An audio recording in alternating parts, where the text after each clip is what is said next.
Is it possible to grieve the loss of your beloved animal companion? Absolutely. Losing a pet touches very deep our hearts, as we love them dearly. We experience a painful loss, because there was a special bond between you and your cherished companion animal, and grief is the natural response to loss. The first loss I experienced in my life when I was 8 years old was the loss of my rabbit, Blanca-Neves Snow White. I remember like if it was today how much I suffered when I realized she couldn't move, that she had died. Being the first time I had experienced death, it was an event that touched my heart tremendously. Based on what many parents do, I was offered to have another pet, so that I wouldn't be so sad. I didn't want to have another pet, as I didn't want to replace it.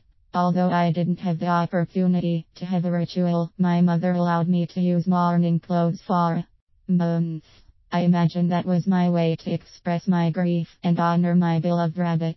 I kept this pain in my heart, and it was not until I was doing my graduate studies in loss & healing that I could cry about Blanca-Neves.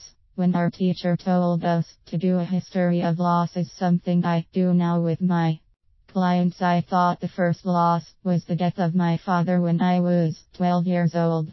Then she explained the concept of losses, that they entailed more than the death of a loved one person, but animals as well.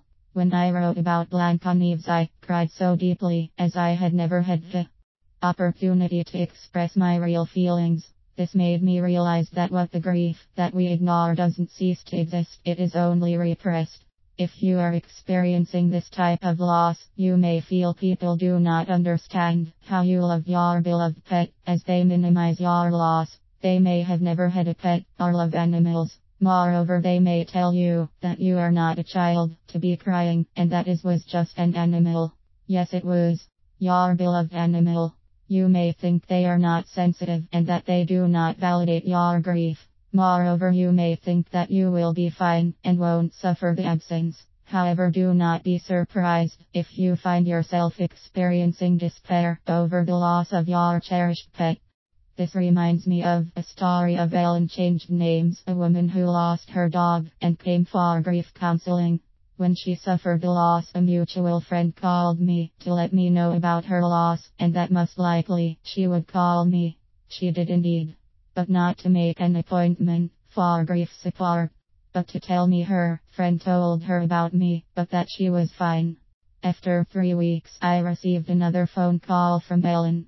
This time sobbing and letting me know how sad she felt without her dog. She realized she was grieving and was surprised by it, as she never expected one could grieve the loss of an animal. Denying grief is what happens in our society. We are not allowed to grieve. Many times we do not give ourselves permission to grieve. If you lost your beloved animal, cry if you feel like it. Do a ritual. Share stories of your pet and allow your heart to heal. If you feel like talking about your pet loss, share your feelings with people who understand and validate the love you feel toward your pet. If you are the friend or family of someone who is suffering the loss of a pet, offer your helping hand, as what they need is your compassion and support. Allow them to express their pain and accompany them if they want to elaborate a ritual. To be surrounded by people who love us in times of grief can make a real difference in our lives.